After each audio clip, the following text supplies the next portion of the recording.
Hello and welcome to EWTN Pro-Life Weekly. I'm your host, Prudence Robertson. Celebrating Dobbs 1 year out.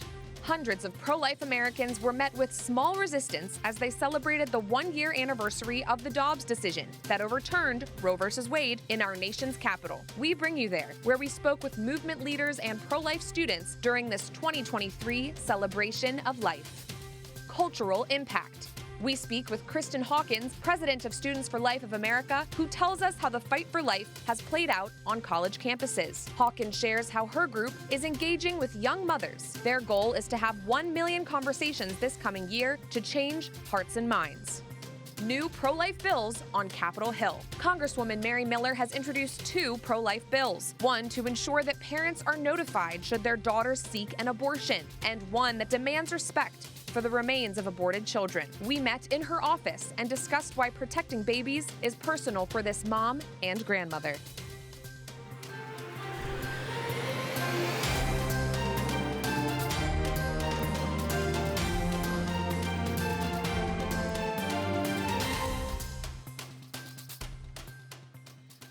Just a few days ago, pro-lifers across the nation celebrated the 1 year anniversary of the release of the Dobbs decision, ending Roe v. Wade as the law of the land. And one event in our nation's capital commemorated the day both by looking back at the movement and its heroes and looking forward to the future. It is so beautiful just to see, we are in the post-Roe era. This is the pro-life generation. These signs that, I grew up bringing to the March for Life with me every single year, it is finally coming true. June 24th marked 1 year since the fall of Roe v. Wade and Planned Parenthood v. Casey, the 2 Supreme Court decisions which together for 50 years mandated abortion on demand in America. Celebrations on this day began on the steps of the Lincoln Memorial in Washington, D.C., where Students for Life of America teamed up with a coalition of pro-life organizations to host a rally, the first ever National Celebrate Life Day. Hundreds of people braved the D.C. summer heat and gathered to celebrate this milestone for the movement. We are the pro-life generation, and we will abolish abortion. Christy Hamrick, the vice president of media and policy at Students for Life, explained the significance of the rally's location. And we wanted it to be at the Lincoln Memorial because the 14th Amendment promises constitutional freedoms for all Americans, and now with Roe gone, we can really take advantage of that promise.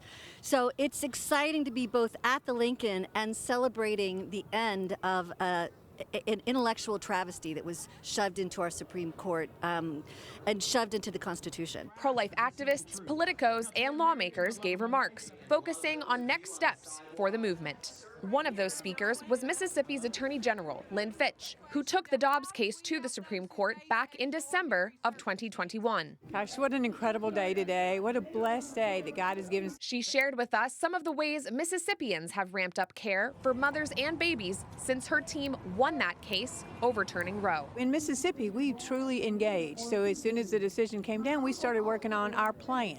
We call it the Empowerment Project. Not just only for our state, but we hope other states will adopt it too, because that's truly how we change the hearts and minds of our fellow Americans. The celebrations continued that evening with a gala to commemorate pro-life heroes who shaped the movement early on, including Nellie Gray, the founder of the March for Life, and Pope St. John Paul II. For both pro-life and pro-abortion camps, the anniversary served as a call to action. Pro-abortion activists pointed to the 2024 elections and stressed the need for Congress to enshrine abortion into law. So we have a clear job ahead of us, right?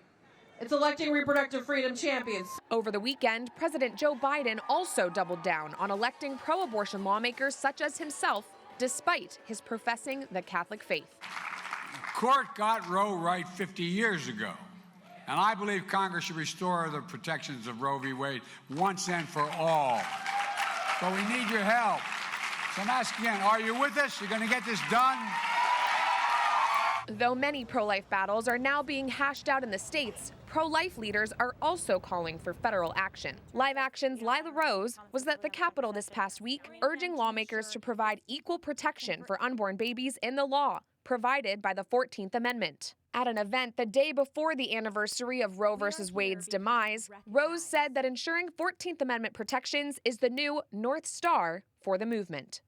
This decision in 1973 led to the deaths of over 60 million of our most vulnerable human beings in this country, our brothers and sisters in the womb.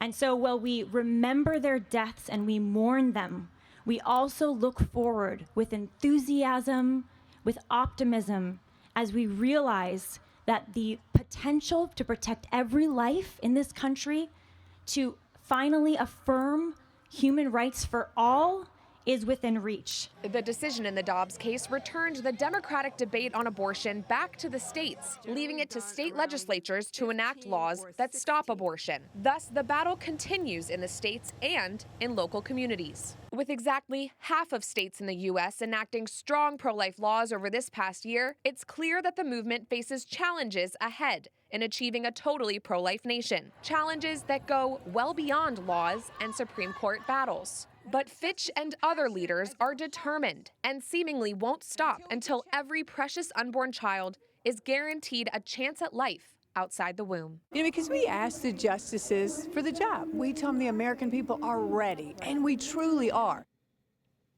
There's more to our conversation with Attorney General Lynn Fitch. Tune in next week for our full-length interview with her from the Lincoln Memorial. Plus, amid all the celebrations this weekend, I spoke with Lila Rose about Live Action's new North Star, enforcing constitutional personhood protections for unborn babies. That special interview also next week. The activity this weekend from advocates on both sides of the debate proves that abortion is still as contentious a topic as ever before. This is reflected in laws addressing the life issue, with half of states across the U.S. working to ban abortion, while the other half continues their full-throated effort to expand so-called reproductive rights. And abortion seems nowhere near unthinkable in the minds of many Americans, with a new poll from Gallup indicating that more than half of respondents think overturning Roe was a bad move. So where do we go from here? We recently discussed this with Kristen Hawkins, and she had a lot to say about how our nation's young people play a role. Take a look. Joining us now is Kristin Hawkins, president of Students for Life of America. Kristen, thank you so much for being with me. You were at the Supreme Court the moment the decision came down, and you were really the one who announced it to the world. So take me back to that moment.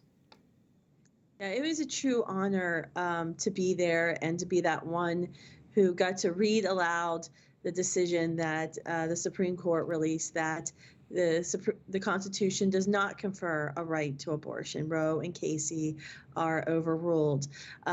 It was a culmination for me, for my life's work, for 17 years since launching Students for Life, since building up this army of 1,400 young people. But I think, the message that I had for all the young people that were out there with us that day celebrating was that was really just the beginning for this movement, especially for this generation of pro-life activists. We were there standing on the shoulders of giants, of the founders of the pro-life movement, people like Phyllis Schlafly and Jack Wilkie and Dr. Mildred Jefferson, those who didn't live to see the day Roe was reversed, but were instrumental in producing that day.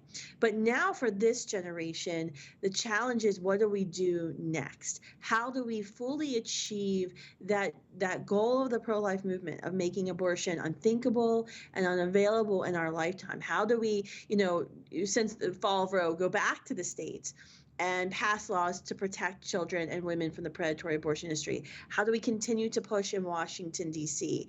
What are we doing in our communities to continue to raise awareness of nonviolent resources? This is really an all hands on deck for the entire movement right now. And there's so many areas where we all need to engage. Yes, and you're right, Kristen, I'm sorry. You're right that this is largely about the next generation. The overturn of Roe seems to have made the public debate on abortion more vitriolic than it's ever been. So how was the decision received on college campuses and among young people? Is it reflective of that kind of split in our country right now? Absolutely. There's a lot of confusion, and the left has been very good at working with the abortion lobby to create that confusion. You mentioned a poll from Gallup of Americans, disagree with reversal of Roe. I would ask a very simple question. ask those Americans to tell us what Roe versus Wade did, because the fact is, and the fact remains, the majority of Americans still don't know the extremism of Roe versus Wade, what it really did in our country.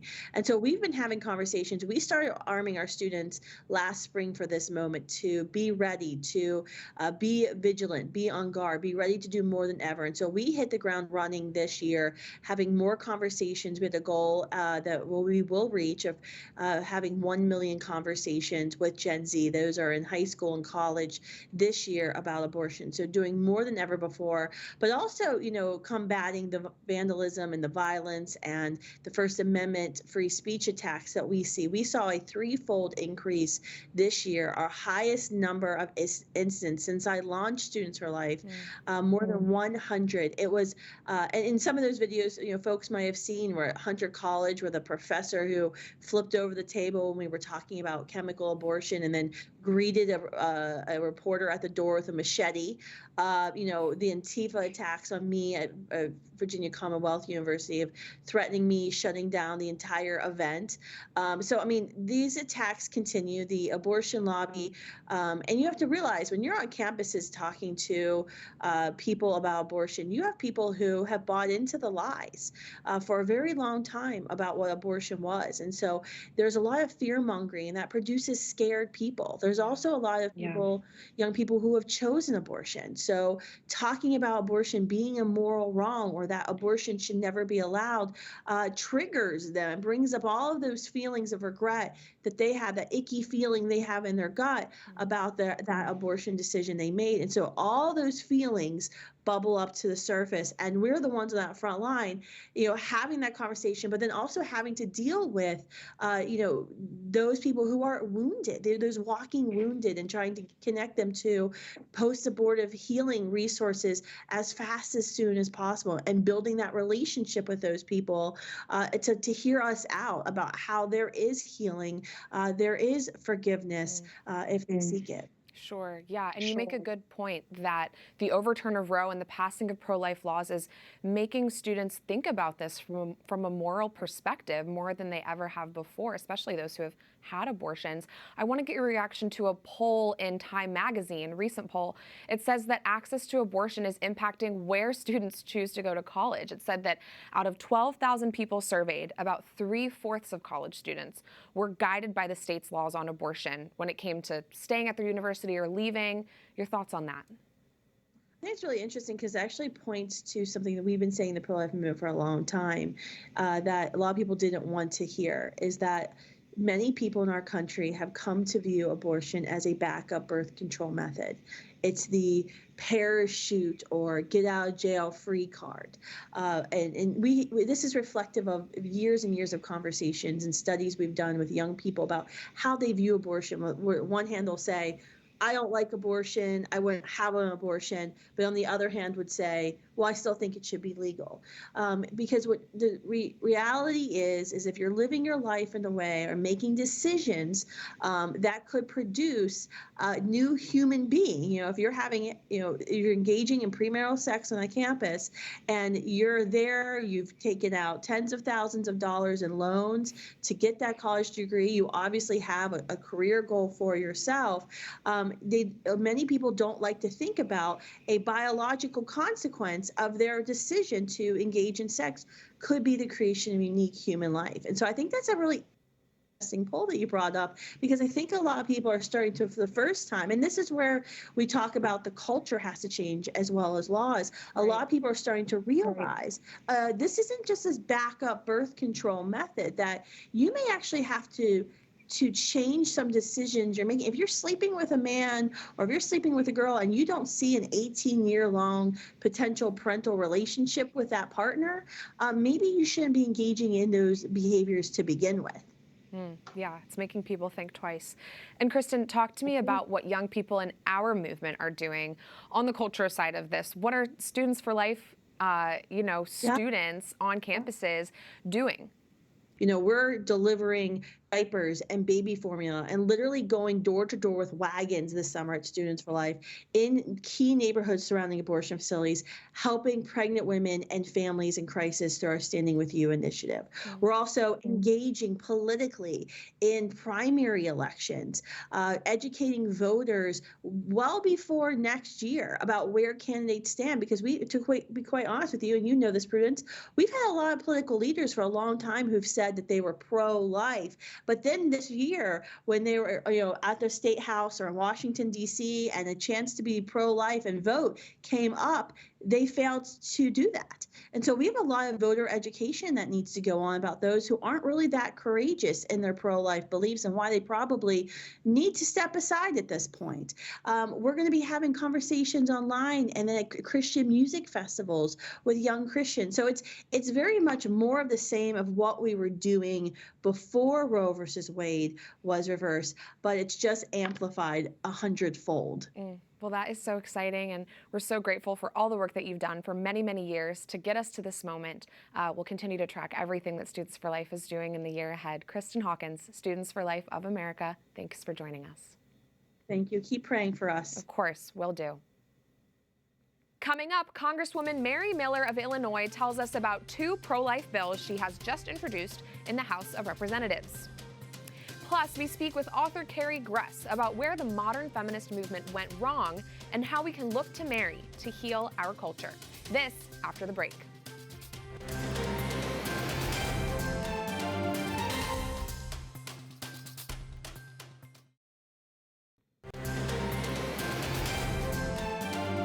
Because when we invest in our people, we strengthen the middle class, we see the economy grow. That benefits all Americans. That's the American dream. Biden unveils his economic plan in Chicago this week, saying he wants to grow the economy from the middle out and the bottom up. The speech comes as Biden ramps up his campaign for another term in the White House, despite record low approval ratings in recent months. Welcome back to EWTN Pro-Life Weekly. President Biden campaigns in Chicago, one of the nation's economic hubs, just after a weekend of stumping for abortion. As he claims that he is, quote, investing in Americans, his administration has made moves that many call anti-family, from his support of abortion to his calls for access to so-called gender-affirming care. Other lawmakers on the Hill are also pushing a pro-abortion agenda and citing their Catholic faith as the source of their work. Connecticut Congresswoman Rosa DeLauro, along with 30 other lawmakers who claim to be Catholic, including former Speaker of the House Nancy Pelosi, just released a statement on the anniversary of Dobbs, citing Pope St. John Paul II as their inspiration. DeLauro says, quote, "The fundamental tenets of our Catholic faith, social justice, conscience, and religious freedom compel us to defend a woman's right to access abortion." But many lawmakers on Capitol Hill have a different vision for America. We spoke to one of them last week who just introduced new pro-life legislation. I tell people all the time, it's not pro-life versus pro-choice. It's pro-life versus pro-abortion. Congresswoman Mary Miller represents Illinois' 15th district. Inspired by Senator Mike Braun, she just introduced legislation known as the Dignity for Aborted Children Act. 4 years ago this September, just across the border of her district in Indiana, the remains of over 2,000 aborted children were found in the home of abortionist Ulrich Klopfer. Miller's bill would require that the remains of abortion children be handled just as any other deceased person, and failure to comply could result in a fine and up to 5 years in prison. For one thing, we need to honor that that child was created in God's image and dignify the child by having the remains of the child disposed of in the same way that we would any child that died. And so we're going to require the abortion providers to do that, or they will be face civil penalties. She also recently introduced the Parental Notification and Intervention Act. She explained how this bill would protect young girls who might be contemplating abortion. What it's going to do is that providers, when they have a young girl, a minor, that is seeking an abortion, they have to notify the parents and give them 4 days, allow them 4 days to intervene. You know, one of the safeguards for our children, they're young, they're easily duped, they don't have life experience. Parents are there to protect their children.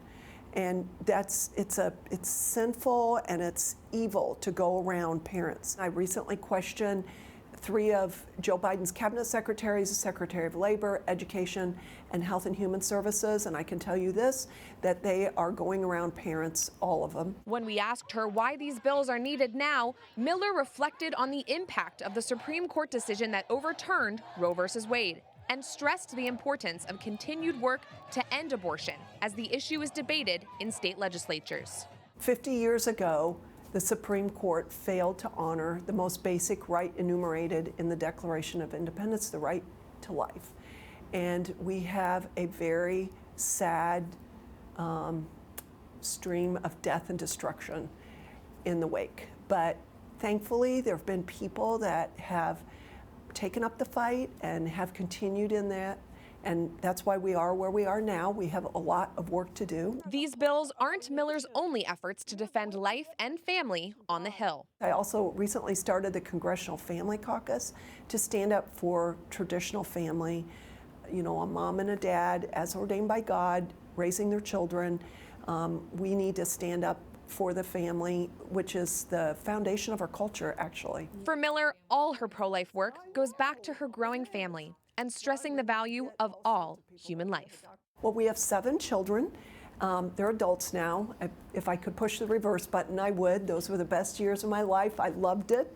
And I want to encourage people to enjoy raising their children and to be willing to welcome children. And then now we have 20 grandchildren. Our one daughter, her 6th baby that she gave birth to, has Down syndrome, and he's 3. His name's Nathaniel, which means a gift from God. And then our other daughter had 2 sons of their own, and they had the opportunity to adopt an infant. He was 1 day old who had Down syndrome. And they named him Theodore. So at first I was like, oh, Theodore. But they call him Teddy Bear. Oh, he's so cute. He's 1 year old. And I hope someday that they could join me and we would have the opportunity to introduce them to the world as the gifts that they really are. While the streets of D.C. were filled with pro-life Americans this weekend, we also saw our fair share of pro-abortion protesters decrying the decision to overturn Roe v. Wade. A self-described women's march took place in the city between Union Station and the U.S. Supreme Court. Other similar events were held across the country. The theme of one event in New York was 1 year without Roe. Take your fury back into the streets. One pro-abortion woman who was picketing in front of the Supreme Court said she feels like we live in a, quote, third world country because of the overturn of Roe. We're joined now by Dr. Carrie Gresh. She's the editor of Theology of Home and an author. Carrie is also a fellow at the Ethics and Public Policy Center and a scholar at the Catholic University of America's Institute for Human Ecology. Carrie, thank you so much for joining me today. You have a new book coming out in August. It's called The End of Woman: How Smashing the Patriarchy Has Destroyed Us. An interesting title, to be sure. And the women in these pro-abortion crowds last weekend, they claimed that they're feminists, but we know that their position on abortion wounds women so deeply. So talk to me about how you address that in this new book. Yeah, well, I think it's a huge question. It's one that we've been really grappling with for about 50 years now. But the fundamental issue, and feminism really started with this question, was how do we help women? Which of course is a big question. But the way they wanted to answer it was by making women a lot more like men than women. And so abortion ends up becoming really just vital and essential for kind of working within that narrative. And this is one of the reasons why they fight for abortion so much, because abortion is really what they believe levels the playing field between men and women, frees women up from what's been called the drudgery of raising children. And so it just feels incredibly important to them as a movement. This is why they're fighting so hard for it. Sure. Now, of course, that's, creates all kinds of problems across the board when people have that kind of understanding of what abortion is and what it actually does to our children and our families and our homes and our general lives. Right. And given that the direction the feminist movement has gone in, do you believe the solution is reinventing that feminist movement, or do we need to leave it behind altogether? What's the path forward? Yeah, I think that's a great question and a really challenging one, because there's so many people that have done great work in feminism that I agree with, but I think it's become an incredibly damaged term. Nobody really knows what anybody means by it. it's very vague, and I think we're leading people into all kinds of intellectual confusion by continuing to use it, especially when you start looking at the roots of it. Even the first wave, that's something that I cover in my first book that I didn't cover in previous books.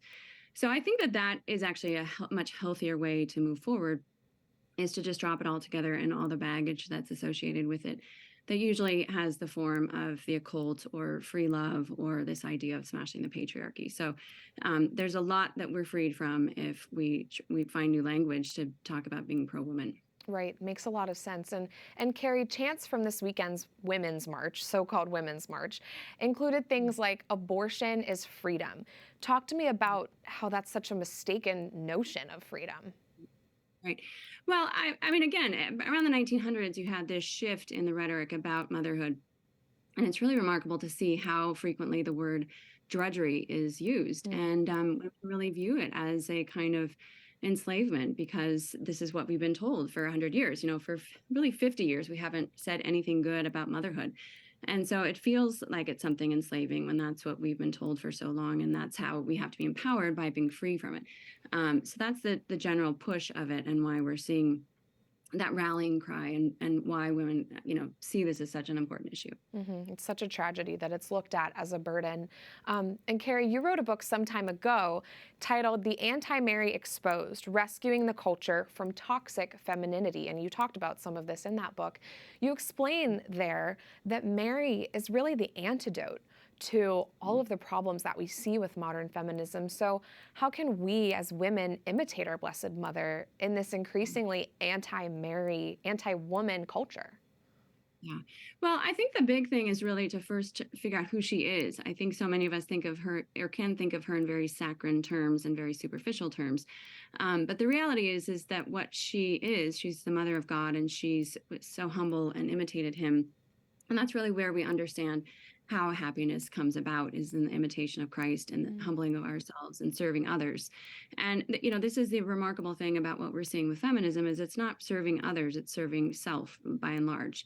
The focus comes upon ourselves. And we know that's absolutely a recipe for being miserable, being stuck in sort of this narcissistic whirlpool.